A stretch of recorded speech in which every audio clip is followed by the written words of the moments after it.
Hi Aquarius, welcome to your energy check-in. As you guys know, these readings are timeless and signless, so you don't actually have to have any Aquarius placements in your chart, and you don't have to be watching at the time that this is published. As long as it resonates for you, then it's for you. Generally speaking. It's always good to check with a personal reading, but you know. Speaking of personal readings, if you'd like to have one with me, feel free to reach out on whichever platform you're on. You just need to find my Etsy link. That's where I conduct all my business. And please know that right now there is an average wait of about 2 weeks for your order to be filled, okay? But it's worth the wait. Oh, all right. So Aquarius, let's chickadee check this card. Ooh, okay, now that's funny because as I was grabbing that card, I definitely felt the energy of the star, star energy. In fact, let me move that and that because I see the star card right there. Let's go ahead with that because I'm feeling those vibes. By the way, that is the Game of Thrones tarot. Cool. Oh, no wonder they're giving you the star, Aquarius, because look what you're going into. It's like right now you're entering Dark Night of the Soul, but here's a star to kind of light your way, okay? Some of you have been dealing with these energies since Christmas, so I'm not actually telling you, this card wanted to turn around, yeah. No wonder. I'm not actually telling you anything new for some of you, but for some of you, maybe you need a little bit of a flashlight. And I'm seeing that as being the star card. There wants to be a card right there, but I almost want to say out of respect for the situation, I'm going to leave that empty. Now that's interesting because why would they say it that way? Out of respect for the situation, I'm going to leave this part empty. It kind of feels like, it feels a little bit like a death almost. Like a death has occurred, or I don't know. And a card needs to go there. Oh, okay. Bottom of the deck, we do have the knowledge card. I do want to check what that is. Okay. The knowledge card. So let's go ahead and put this here. But it's interesting because Aquarius, I'm seeing, it's almost like you're not this person, you're this person looking at this person. Okay, so that can mean something for you. Oh. Here we have the feminine look. Here we have the feminine in the reverse. That's crazy. We have the masculine and we have the feminine in reverse. All right. On top of the Dark Knight card. So let's see. Dark Knight of the Soul. Which cards do we want to go to? Because it's crazy. Hold on. Let me just tune in a bit. Yeah, so if this reading is for you, then I'm kind of getting this energy that you're swinging around. You're swimming around a little bit in the dark. We do see some change cards, some change energies wanting to come in, but it's almost like we don't know. I'm channeling, guys. We don't know where to place this change. We don't know where to place this change, and we don't know what. Yeah, let's just build here. There's some building that needs to happen. Okay.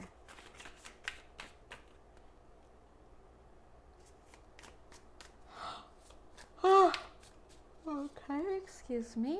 We have some energies coming in. You know what's going on? I'm feeling that there's a little bit of a process here. And there's the star card again. We need to have a mind made up. There needs to be a mind made up. So I'm seeing, Aquarius, that if this reading is for you, yeah.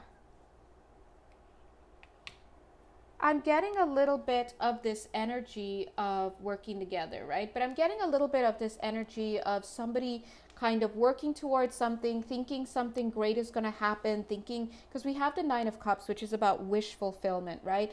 And so there's this idea of, wow, yeah, I'm walking along, enjoying my 9 cups, things are going great. And all of a sudden, there's a little bit of an energy that enters in from another place. So this is a storyline that's happening. We have somebody here enjoying something Could be an idea of something, could be just enjoying something with their Nine of Cups floating on air. And then we have this other element coming in with could be a person, another person altogether, could be a connection, but coming in with a message that kind of trips this energy up. So Aquarius, you could be this person here, you could be this person here, right? Or you could be a third person that I was seeing kind of up here indescriptly. Okay. And if this reading doesn't make sense, then, you know, unfortunately this week it's not for you, God bless, but you can grab some popcorn and take a look. But if it is for you, it's making sense already, trust me. So anyway, so somebody is disappointed here. They're disappointed, but it's almost like they needed to go through this disappointment so that spirit can kind of like grab them. It's like, imagine you're kind of like, spirit is trying to get someone's attention. They're like running around like sometimes the cute little ants that like are right here because they like right here, right? And then it's like, oh.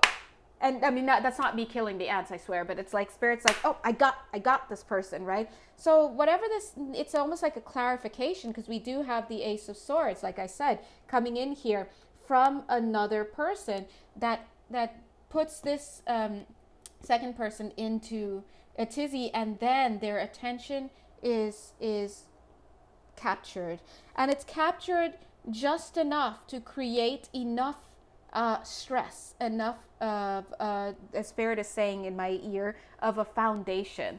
So it's like a communication that brings an upheaval, a break. They're saying a break of a century. So whatever this is actually something that's really good, but it brings the break of a century that creates a new foundation and allows energies to start moving, because we notice we have the Hanged Man in reverse, right?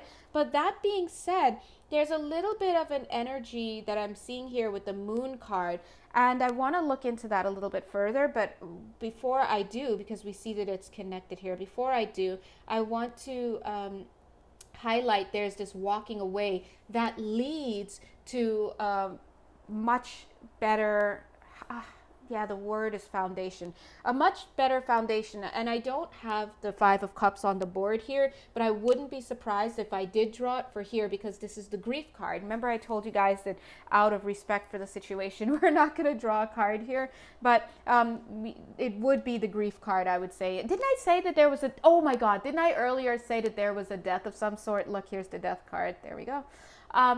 That's what I'm saying. But anyway, there's a Grief card that's implied here. We have the Death card here.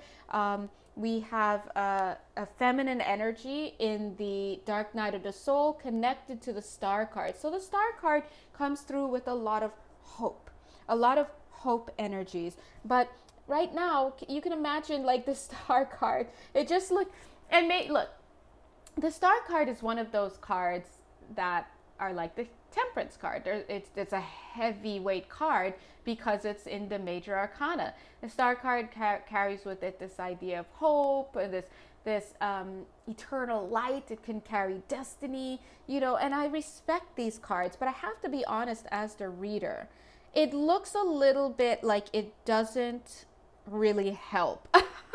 Amidst here, like you see two people, this is a match, two people together, both not coming together, and then one of those energies fully immersed in the Dark Night of the Soul in what is about to become a huge karmic clearing. So this is a very big process that's going on here, and I know I'm wrong when I say that the Star card just doesn't seem like enough light to really light one's way in the Dark Night of the Soul and the breaking up and the karmic clearing. It's just like a lot upon a lot. However, I know I'm wrong because it's a Star card, but as the reader, I'm just reporting that that's kind of the feeling that you're going to possibly get, whoever you are going through this. It's like, this is all I get.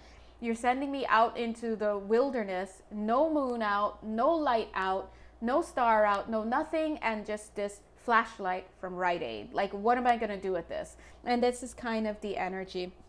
But look where it leads. It leads to somebody being able to have a new foundation and hold their center. That being said, though, again, we see the grief card that is not being placed there, but it's very obviously there. And we have the death card with the rebirth and the star in mind. Now, the star, they're saying, is not necessarily designed to, it's one of those stars that don't necessarily help you navigate oh, well, that makes sense, because I'm like, this is not doing much, but okay. It doesn't help you navigate the forest. It's one of those eternal stars that maybe hang in your necklace. And then when you get to the end of the process, all of a sudden, you've got this star inside. And see, now we have the star there in this new mindset, this new framework. But I'm getting, Spirit is, and maybe this is where I feel that the mercy comes, because Spirit is showing the Wheel of Fortune off to the side, laying across this masculine card and this walking away. So I'm seeing a walking away from a masculine energy so that a cycle can come to an end. But the mercy that is here is this little part looks a little bit like a scythe, right? And so Spirit is saying, as soon as that culling happens, there's a rebirth that occurs. Now we head over to these cards. These are awesome. This is my new Divine Masculine deck. Oh, look at that. I just cut the deck and there's the Emperor. So this is what I'm saying. It's exactly what they're saying. It's like, as soon as this ending happens with whoever or whatever this masculine energy is, boom, right there we have another masculine showing up. I know a lot of you are like, well, is it the same guy? I mean, it could be. I'll draw a card for that, but you guys got to understand, I'm reading universal dynamics, but the personal reading is where I can really delve into, well, your guy is not coming back, but yours is, right? It really depends. But what I do want to show here is, after this death occurs, I do see a masculine here as well. I'm going to just get up a little bit so you guys can see. I do see a masculine here, and here it looks like we have that 1, 2, that scythe again. It's just a curtain, but with using my eyes, my spirit eyes, I see a scythe again. They're saying after the karmic clearing has occurred and the death occurs, immediately, another masculine or a masculine energy comes in. Whoever this masculine is, there, see how he's like, everyone shut up. You see how his energy is like, shut up, I can't hear. Because all of a sudden he starts to see energies coming from wherever he is. That is the star.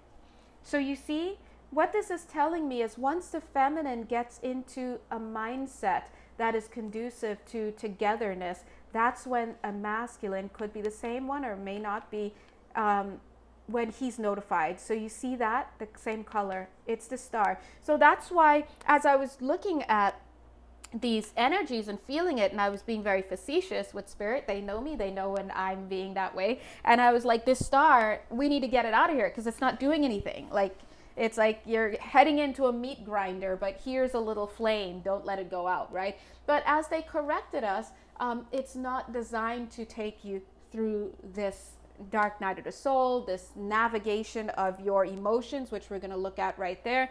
Instead, it's designed to be there when you are done your journey. When you're done your journey and you can recognize, it's like you've forgotten that it's hanging right around your neck. You're like, oh my God, my star. And then it's immediate. So I'm starting to look at these energies and I'm like, okay, is this the same person or is this not the same masculine? Again, we don't know, but I will say this, Spirit is showing me off to the side another 3 of Pentacles. So look at what's going on here. We've got 3 of Pentacles here, which implies teamwork. In fact, you see them working together, coming together to build something. And we see the 3 of Pentacles here as well. Now we see the star here and we also see the star here. So let's go in here, because remember, this is the process that gets things going. A message comes in that completely disrupts a mental pattern, but it creates direction, and it's a catalyst, and it brings somebody, the feminine, into a place where there's a lot of grief and a lot of sadness and all of this, but because of the death of something or the ending of some cycle related to a masculine. But immediately as it finishes, the Emperor comes in. Again, it could simply be this same person. If it is this same person, the reason would be because maybe the feminine is carrying some kind of mental patterns, Eight of Swords energy, obsessive thoughts, toxic behaviors, whatever that need to be cleared. If it is not and once she clears that, then yeah. But if it is not the same person, then it's because it's somebody new.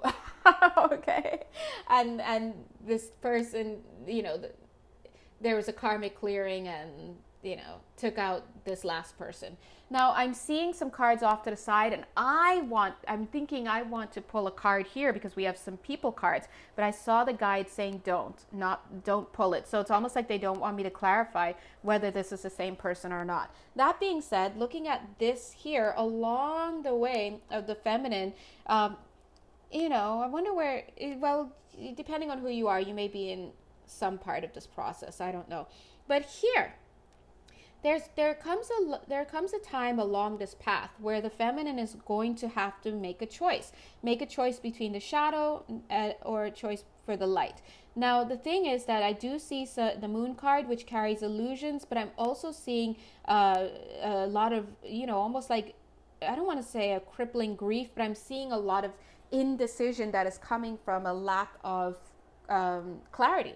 So not having, and of course we get clarity here enough to kind of get this going. But remember, when we have this moon card, we've got the grief probably already around. We've got other anxieties. We've got any past life stuff. At the bottom of this all, we have the Five of Pentacles, which is about a lot of low self-worth. So this is about somebody who has access to the star. There's the star again, but you see how they won't pick up this key and open a door. And, maybe there are many reasons for that. Sometimes we are just not ready to walk away. We don't ever feel that we're going to have somebody who loves us. We don't feel that we have it within us to go on, just depending on who you are, really. And I do want to remind you that I'm saying masculine and feminine because clearly they're on the board, but it could be male or female or gender non-conforming. Whichever side of the story resonates with you, then so be it. That being said, Spirit is showing that this is actually a process. And they're showing this case of three. So again, I'm feeling like there are three people. I feel like Aquarius, this could be you watching a feminine, right? And then this masculine could be this person, or it could be somebody else. Remember, you got, and who's this guy? Okay, could be the same person. Okay, I don't know.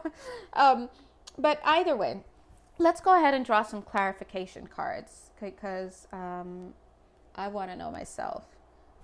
Oh my God, what deck do I use?